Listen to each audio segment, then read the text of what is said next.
All right, welcome. I forgot I gotta stall a couple seconds here. Um, so we should be live. Thank you everybody for checking out the game plan today, and I'm happy to give you guys a free preview of this. If you're not already members, if you are members, thank you for subscribing as always. And feel free to drop any questions you guys might have in the YouTube chat or in Slack, and I'll do my best to answer any of them. So, looking forward to breaking down the slate with you guys. Little 4 game slate, so it should be pretty interesting. It is a late start, so maybe a few more set it and forget it kind of people who might go off to dinner. Uh, since I since I'm a degen, I will be at my computer waiting for the latest news. I think you get an edge that way, of course. All right, so I will kind of set the table here by going through my live blog that I just wrote up for today. This is a kind of a nice way where you can see what's going on in a slate for the day. And let me see if I can get this to display a little bit better. But basically, Damian Lillard's out. That's huge because what we're going to see is CJ McCollum. With no Lillard, he's going to get more assists and usage in that situation like he has in the past. Anthony Simons, he's probably going to start. He's usually backing up Lillard. And if he starts, then he's going to be a great play. There is a possibility he doesn't start, but I'm pretty confident that he will. And we can always late swap if it's late swap site. All right. So, on next in the first game we got Brandon Ingram and Lonzo questionable. So that's kind of big news because if they both miss, of course Drew Holiday is a much higher usage and assist guy. If Brandon Ingram plays, he'll be a nice play. He's been having a monster season. If Lonzo plays, he's missed enough games at this point that I'd be a little bit worried about the minutes. So I might lay off him there. But that would be a hit to Drew. And I think there might be some other opportunities here, like with Nickeil Alexander-Walker. He's cheap on FanDuel. Etwan Moore possibly. Some Kenrich, if Ingram's out, he'll be a nice play. And with Favors out, I think Jackson Hayes will be a really good DFS play. But he's someone that I wouldn't necessarily count on to be a steady play. I mean, let me check his foul rate so far this year. He's kind of a young center. He's averaging 6 personal fouls per 36. So when a guy's averaging that much, the probability of foul trouble becomes a lot. Because say they play the first 8 minutes, they're getting a foul every 6 minutes. It's a pretty good chance that they'll have 2 by the end of the first. All right, with Golden State, D'Angelo Russell's out, so we should get a point. Draymond Green, he has been kind of crappy, so I think we all know what we're getting into there. But he's cheap on DraftKings and FanDuel. And Kai Bowman, I think trap play. He came off the bench last game, didn't play huge minutes. Not a tremendously productive player when he's on the court. I'm more interested in Alec Burks, who started last game. He's playing big minutes. He gets it done with decent usage, and I think he'll be a nice play. Why are you so bearish on Davis tonight? Asked Elusive Smoke. We'll get to that in a little bit. For Phoenix, we got a couple of questionable guys, Rubio and Baines. If Rubio's out, I'm going to really look at Devin Booker. Last game, we saw Booker start alongside Jevon Carter. I think it's similar to last year where they're putting in these point guards who are kind of de facto point guard, or they're really playing more of the off-ball role. So I think that Devin Booker will get more assists with Rubio out, and we'll see his assist number be closer to what it was last year. So he'll be a much higher permanent performer. And then if Baines is gone, I think Kaminsky is going to be an obvious play. I think that he's a decent play even I mean, he's kind of overpriced if Baines plays. But if Baines is out, then we're seeing maybe 30 minutes, and that's a really nice bargain. He's backed up by Check Diallo in that situation, so that isn't the best backup in the world. All right. Rough beat with that stat correction. Man, I didn't even see a stat correction, so I guess I didn't even know about that. All right. Well, this show, because it's free, I gotta put in some reads here. So I mean, there are a lot of great fantasy sites out there, of course, but I feel like ours has tools that will really help you get ahead in the game. So my projections, these are the ones I'm using to win year in and year out. I'm updating them really, really frequently. So as soon as I get news of an injury, within a minute or two, I'll be updating my projections. That saves you the trouble of having to micromanage that yourself before lock. The ownership, that's key, because if you just put the highest projected players together, you're going to have a lineup that's pretty similar to everyone else. So you need to have some spots where you're taking a stand.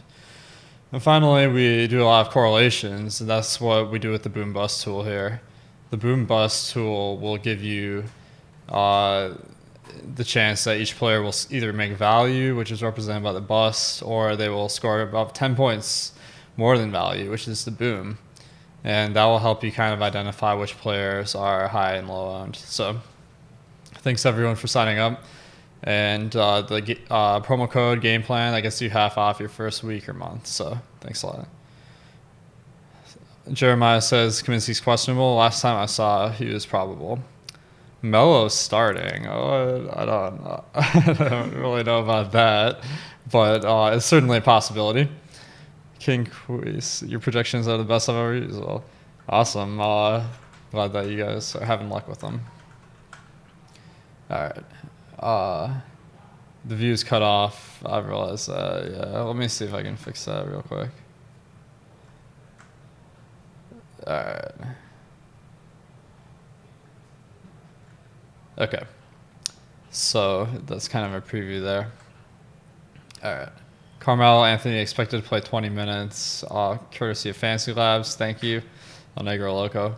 If he plays 20 minutes, I mean, I'm not treating that as gospel, because, of course, the coaches may decide to play more if he's really balling. But at 20 minutes, he's about a reasonably priced player. So I think that kind of reinforces maybe Simons as a great play tonight. And then, of course, potentially Bazemore being a play off the bench. All right, so I'll start to build some lineups here. So I got the lineup builder queued up. Lineup builder gives you feedback on how well projected your lineup is, and also the ownership. So we'll see that in a second here. So we're seeing really high ownership for Simons and G. McCollum, but I mean, I have them projected for almost 10 points more than value, so I'm just locking them in. Like, I can figure out ways to differentiate elsewhere. Now, make sure to hit the like button, because if you don't hit the like button, then CJ McCollum and Anthony Simons are going to bust. So I appreciate those likes so that we can all get off to a good start tonight. I should mention that the Portland game starts at the earliest time, so we definitely know the starting lineup. Although they have released it right at game time before. That was a home game. I think that New Orleans might be more forthcoming. So we'll see what happens. They'll be good to know going forward. Not necessarily the most important to know right off the bat. All right. So, okay, moving on. I really like Draymond Green. He should get a lot of assists with D'Angelo Russell out, with Curry out, of course. And oops, kind of lost. Okay, so I'm going to put him in. I mean, these are the chalkiest of the chalk plays tonight. I think they're really good, though. Alec Burks as well. So I kind of have one player at each position so far, so I kind of like this. Now we start getting into some more contrarian options. Kojo, I mean, he's been seeing his minutes reduced a lot. But if he's balling, he's getting paid a ton of money this year, so I'm kind of thinking that they want him to succeed. If he's playing well, then maybe he'll earn more minutes. That's someone I'd consider. Chris Paul, back to back, so we might get news about him, but I'm just assuming he plays. He's been doing a little bit better recently than his slow start, so this has been encouraging. We have Hamidou Diallo out, and Terrence Ferguson's been playing a lot, but it doesn't produce much on the court. All right, Anthony Davis. Someone asked me why I'm really high on him. I'm not actually that high on him. I mean, I've been projected for about 50 tonight. But we have an abundance of stats so far this season, and so his rebounding rate's about 18% defense, 6% offense. So not astounding numbers, but almost 30% usage, 15% assist rate.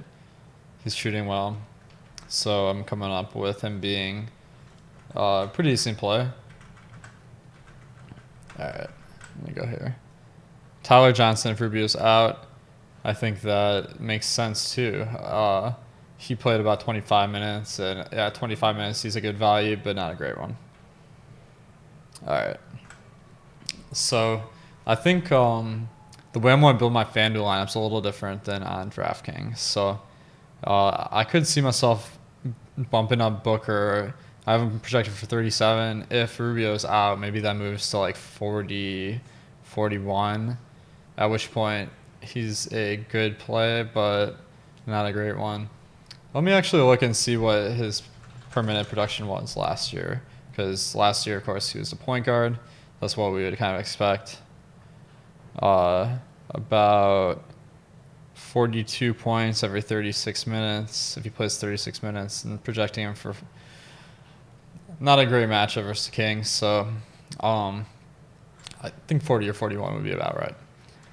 And if he's not low owned, so that makes it a good play, but not an amazing one. Kaminsky.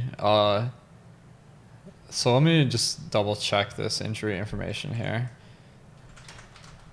One thing that I really appreciate you guys doing is you guys are giving me great feedback and chat about all these players every day. So I think that that really helps us all, because if you're using these projections, I appreciate the criticism. That helps me make better projections, and then we're all going to win more money that way. All right, so Frank Kaminsky is probable tonight. So I think that putting him in makes a lot of sense to me, because if people are just crunching off projections, then they might not account fully for Aaron Baines being questionable. And when he's out, then we're really going to benefit. So I think that is a really nice play. Is this slow-mo season today? Kyle Anderson, and he's kind of a contrarian play. He's a good permanent producer. If we see some foul trouble out of maybe Jaren Jackson Jr., we can see some slow-mo minutes. I kind of like it. Let's put him in here. All right. And now I got to kind of... It's going to be hard to build a lineup right now without this New Orleans news, which we should have before lock. But I kind of like Whiteside here.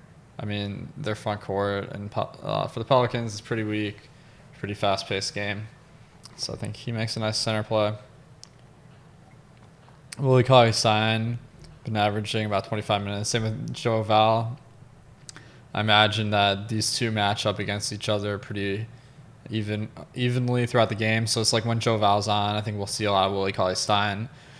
When Brandon Clark's on, they're going to switch to Spellman probably. That's what makes the most sense to me. All right, Harrison Barnes, kind of interesting with... he was more interesting with Trevor Ariza out, because he was getting some of the backup power forward minutes. Not as intriguing now. I actually got to update my stuff for that, because... All right. So I'll update that. because I had him projected for a couple more minutes when Ariza was out. Last game he was questionable, and we didn't find out until right before the game. All right. Maybe Yogi Ferrell's interesting contrarian play. Jevon Carter, if he starts, he could be a decent play. I got plenty of money here, though, so I don't need to be too cheap. Maybe I will go Steven Adams, 27. I kind of like that because the minutes are a big issue. But there is some variance to that. They seem to keep him around 26, but there's potential for more if they are really doing well with him out there. So I'm kind of narrowing this down a center. I think Jackson Hayes is probably the chalk. And since I have two contrarian options in Kaminsky and Slow-Mo, that fits in well in the lineup. Now it's just a question, are there expensive enough players for me to even play this lineup? So if I put in Chris Paul and LeBron, $2,200 left. I need to spend up at some position here. So I think, let's see. Draymond Green looks maybe expendable. Let's see if there's any expensive power forwards here. This is kind of where it's going to be tough to build now because I guess Brandon Ingram is not power forward on FanDuel. Never mind. So no real spend up options at power forward. So, let me see what Anthony Davis is. 11.2. Ugh, that's a lot. But maybe I'll swap out for Anthony Davis and then I'll get LeBron out of here. But that's really hard to find a small forward that expensive. So this is why hand building is always a tricky process to get a lineup you really like. So it's always fun to build here. So CJ McCollum and Anthony Simons are kind of my locked-in plays here. Let's see if I can find a cheaper point guard because I'm certainly not in love with Chris Paul. So that would be Kojo. But it's saying my value ranking is only 50 to 60%.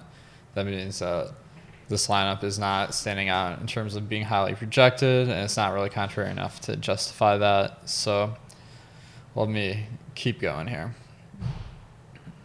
Alec Burks, that's a really good value, so I don't love taking him out there.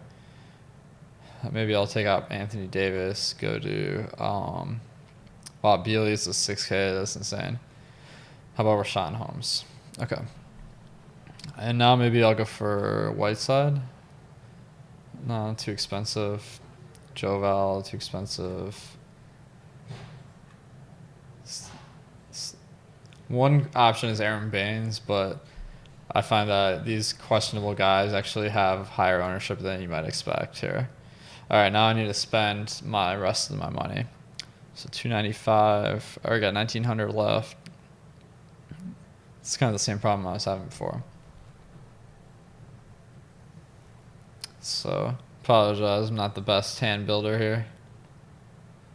Maybe Willie Cauley-Stein.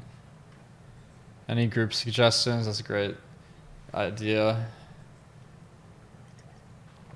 Andre Aslide, like Kyle Anderson. Yeah, it's just a play that is kind of low percentage play, but he's low owned. That gives my lineup some uniqueness, and he has a clear path to success because I think that a lot of times he's playing kind of more when some of these other guys get in foul trouble. Paul DeMorant, that's a good idea here. So now I got 6,200 left. Willie Cauley-Stein.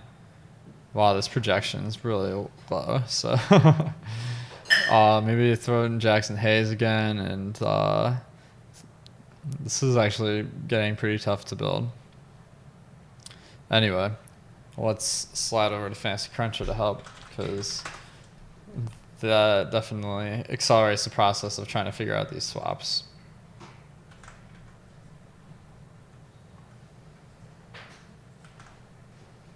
So I got a couple questions here.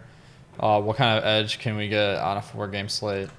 I always find that the less slates there are, like the more success I have, but It might be just anecdotal. I don't have a great read on that. It'd be really interesting if there was some sort of tracking software that kept track of the slate size. But right now, I'm not aware of any. So some groups. I mean, one that stands out is Baines and Kaminsky, but on FanDuel, like it's pretty hard to imagine getting to them. Usually, I'm only looking at centers here, so maybe like Joe Val and Brandon Clark, Hassan Whiteside, and Scal. But none of these guys are really plays, so I'm not gonna worry about it here. So I'll just make some lineups here. I put randomness to 40% because I have the FC Pro on. If you have regular FC, I'd set to about 10 to 15%. All right. So I forgot to run my cash crunch here. So apparently my hand build really stunk because max is 323 here.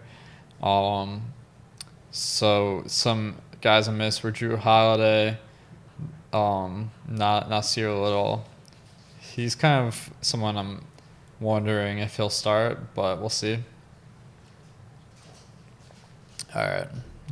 AD, Jackson Hayes, Raymond Green. All my favorite plays there. All right, so 323.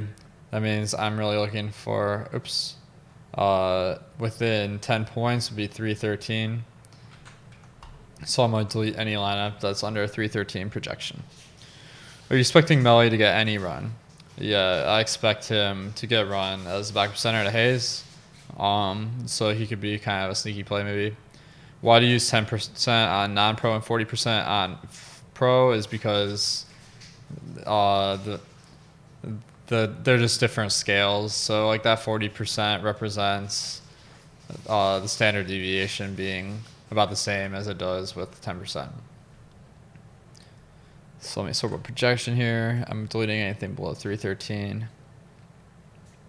So actually, most of my lineups are within that threshold, so that's nice. Okay. Last win was on a 4-game slate, so C-Wiki. Nice. Do you have unique players that won for smaller slates? That's Andre. I think probably 2 or 3 is good. That means that if what I'm worried about with uniques is I don't want any of my lineups to really beat each other out for the top prizes. Tonight, I think some of the plays might be higher owned, so maybe not as much of a concern. But all right, so my highest ownership projection is 378. That's insane. So maybe I'll delete anything above 300 if I can. Ooh, that's like everything. Maybe so 378. I'll delete anything above 330. Just delete the top half of them. That'll guarantee that some of my lineups will have, or all my lineups will have some kind of sneaky plays. All right. Once again, thanks everyone for watching here, and make sure to click that like button. I don't want to have to bully anyone here. All right. So now that I delete the highest owned lineups, I'm going to sort by projection and see what I came up with. So this lineup still looks pretty chalky. No one sub 10%. Oh, yeah. No one sub 10%. I was looking at the wrong column for a sec. Etwan Moore, 0.1%. I'm not going to really take that as gospel because if some of these guys miss, he will be more popular than that. Seeing a lot of Warriors here. No real sneaky plays tonight. Jay Crowder, actually. 6% ownership projection. He's been getting big minutes. Hasn't really excelled, but, I mean, this is a why not play. I think that if he's 6% owned, that's good enough for me. Harrison Barnes, another guy. Like, a little bit overpriced, but not bad. Oh, ownership projection 0.2. What does it say here? Oh, yeah, that's right. Okay. So one of the big edges, I think, on FanDuel today is playing for the scenarios. So if Baines is questionable, I think putting Kaminsky in your lineup, even if you don't know if Baines will play or not, is really smart. Same with Booker and Rubio. What do you project Carmelo's points to be per minute? About 1 per minute, I think. All right, so someone asked about Jevon Carter. Probably butchering that guy's first name. Maybe it's Yevon. So let's see. He got 2 assists. Really got lucky on some extra stats there. I'm pretty low on him, I have to say, because first we're parlaying that Rubio won't play, which we might not know by lock, and then he has to actually do well. And the problem is I expect his stats will go down playing alongside Booker for all the minutes pretty much. And we saw like so many starts last year that D'Anthony Melton and Eli Okobo really like didn't perform in this spot, so can't say I'm crazy about it. All right, so let's go to DraftKings here. And with DraftKings, I think the strategy is a lot different because with this Phoenix game, what I might do is I'll set rules that will be like only one of Booker and Rubio, but then I'll have them both for like their optimal projection. So if like Booker, I'm going to project Booker as if Rubio's out and Rubio's if he's in. And then I'll guarantee that I have lineups where I can make a late swap that is pretty good. Same with Kaminsky and Baines. I would never play those guys together in this scenario where Kaminsky's direct backup. Baines' price is really nice though on DraftKings. So what I'll do, I'll set a rule that says Baines and Kaminsky can't be the same lineup, and then I'll bump their projections up to the max. So one kind of trick you can use if you have the premium package is that I project these questionable players for about half of what they would be if they were in. So I just doubled this to 26.8 and then crunch. So why don't I build a lineup kind of using this logic? The Pelicans, I'm still not really touching in this initial run because I don't want to build a lineup that's not going to be relevant by lock. So I'm going to incorporate these guys once I find out more information. So Simons and McCollum pretty much locks. The ownership's actually lower than I might expect, so you gotta like it. Drew Holiday, someone I like if Ingram's out, and Alonzo, of course. All right. Let me see if there's any questions. Do you think it's worth having a group of low-owned guys and taking 2 from that group to get low-owned lineups as a lose of smoke? I think that is pretty smart. Yeah. Okay. So going into some more players here, Jaren Jackson's been kind of on a hot streak with not fouling, but he's always a good fantasy producer when he's on the court. Just has trouble playing big minutes. Draymond Green, Alec Burks, I think those guys are pretty much locks tonight. Maybe I'd leave out one of these guys, but I'm going to build most lineups with both of them. So one sample lineup I'll build, I'll assume that Booker's in, and Rubio's out and Baines is in, and I'll end up with this. If Baines is out, then if I leave 100 on the board, I could swap up the Kaminsky. All right, 66,500 left. Bogdan, his ownership looks a little bit low for his role. He's been doing it all. Buddy Hield, twice his owned. That seems a little bit off to me. Oh, is Cal gonna break the slate? Wow, Shoosh, that's a pretty hot take there. In a single entry on FanDuel and DK, which high-owned players would you fade tonight?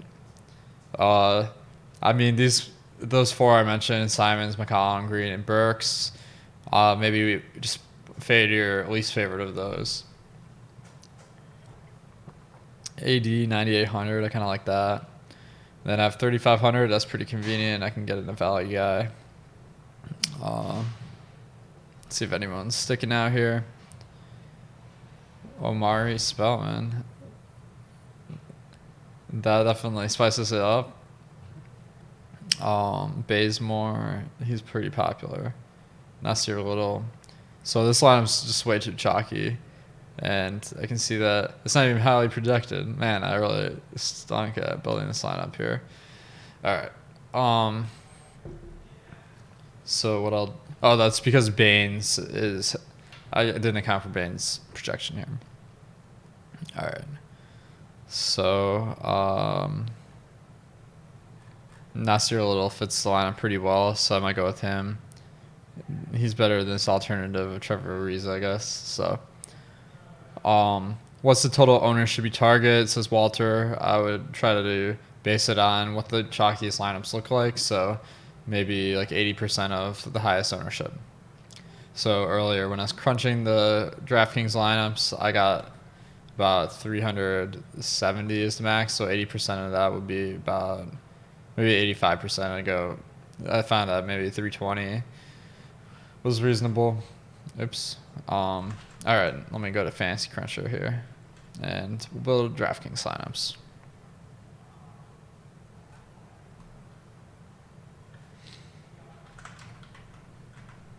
All right. So once again, I'll try the classic randomness this time, just because I know a lot of you guys probably are using it. So that I'll set to 12%. And now I'll make my groups. At most one Kaminsky. Oops. Baines. At most one of Booker and Rubio. This one I don't feel quite as strongly about because, I mean, Booker and Rubio could both have a good game if Rubio's in, but I just like Booker more if Rubio's out. So now I gotta go through and bump up these projections. Okay. And now let me crunch.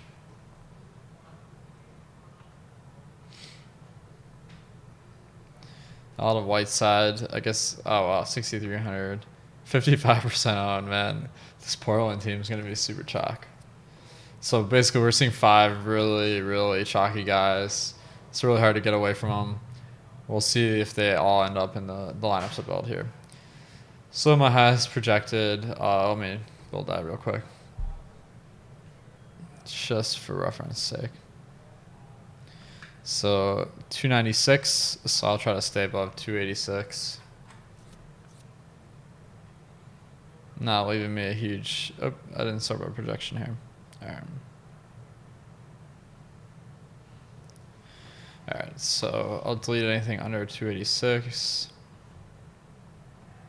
Didn't end up being a ton of lineups, so there's a lot of permutations here to go with. So by ownership...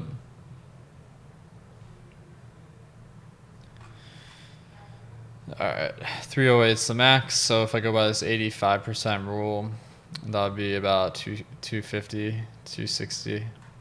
Let's see how that looks. Call it 255.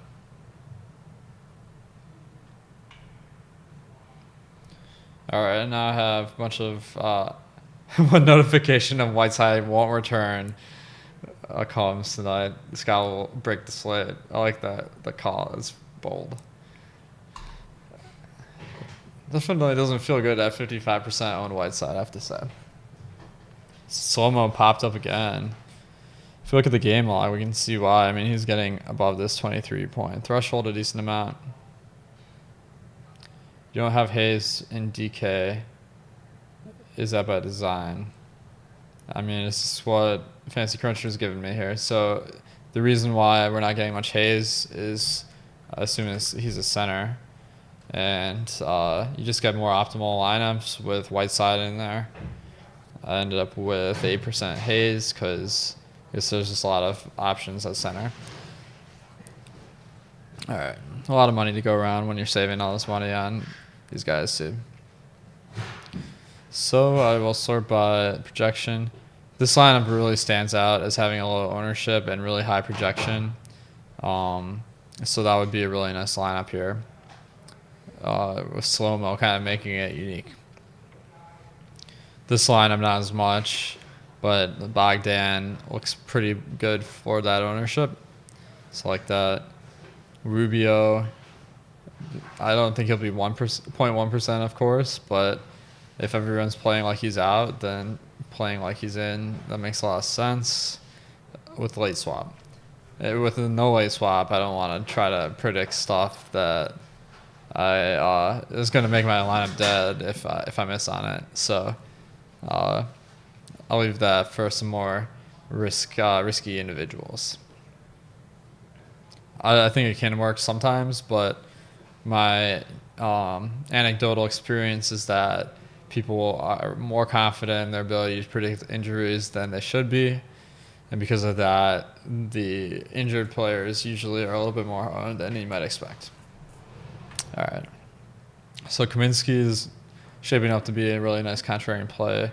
Actually, I forgot to mention that I got to bump up Kaminsky's projection too, and Booker, because I got to project these guys as if Baines is out, I think.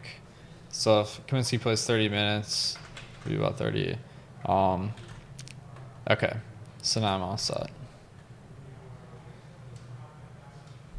How much an 80 in LeBron? LeBron is just super expensive today compared to his stats, so not a ton. I'm more into AD. All right.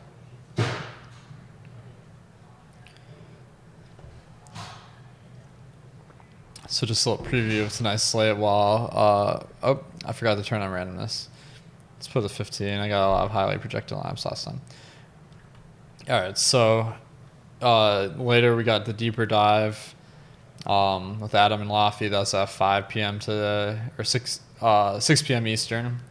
And live before lock with Fast Eddie. And I believe on Tuesday it's Josh, but I could be wrong. Yeah, that's at 7. So I'll be tuning into those. They'll keep you up to date with the latest information. All right.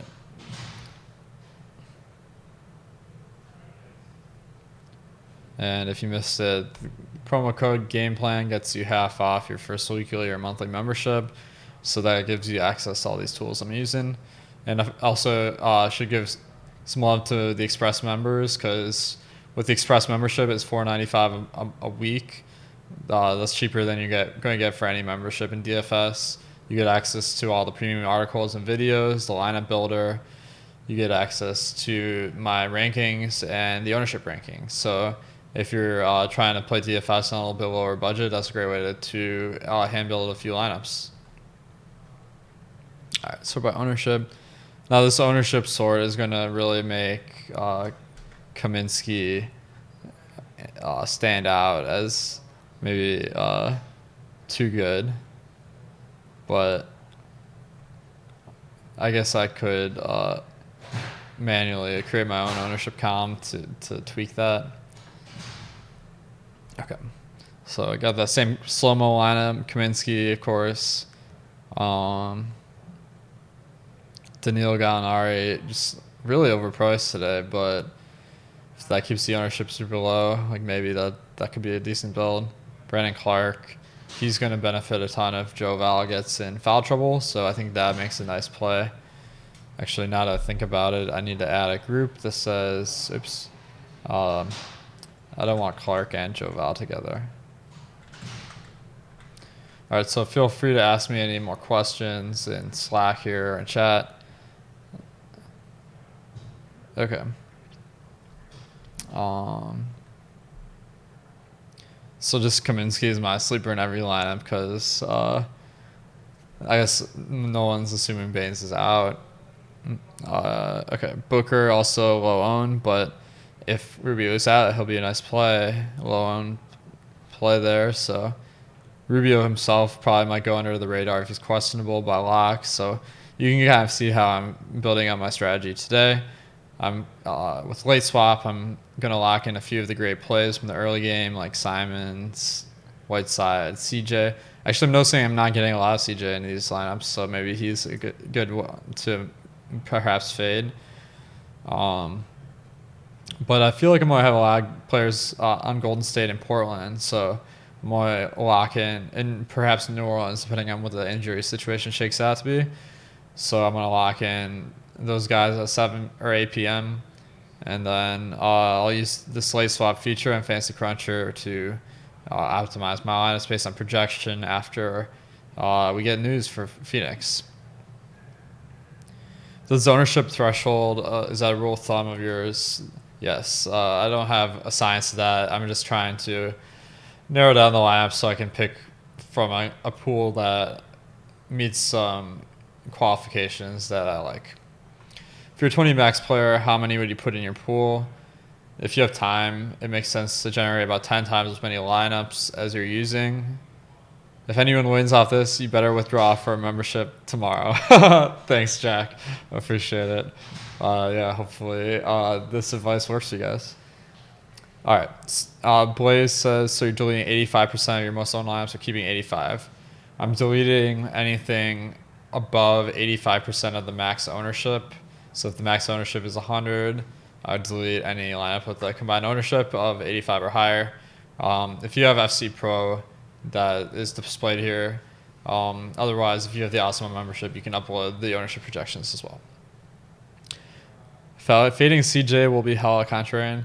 I mean, you gotta fade someone, or else, like, if you lock in 5 guys, it's gonna be very hard to make a unique lineup. So that's kind of my approach. All jokes aside, will you have Melo exposure? I mean, he's not really a priority for me. I got 1%. He's in one lineup, so I think. What is his projected ownership? That's what I'm wondering. Let's see. He's not in the ownership projections. Okay, we'll have to fix that. But I think that he might be a little bit more popular because of the name brand than he should be. That 20-minute cap. All right, guys. So I kind of laid out a good strategy for today, how I'm approaching it, and I'll see you guys back here tomorrow on the game plan. If you don't have the membership yet, use the promo code GAMEPLAN, get 50% off your first month or week. And I'll see you guys back here tomorrow at 4 p.m. Eastern. Good luck tonight.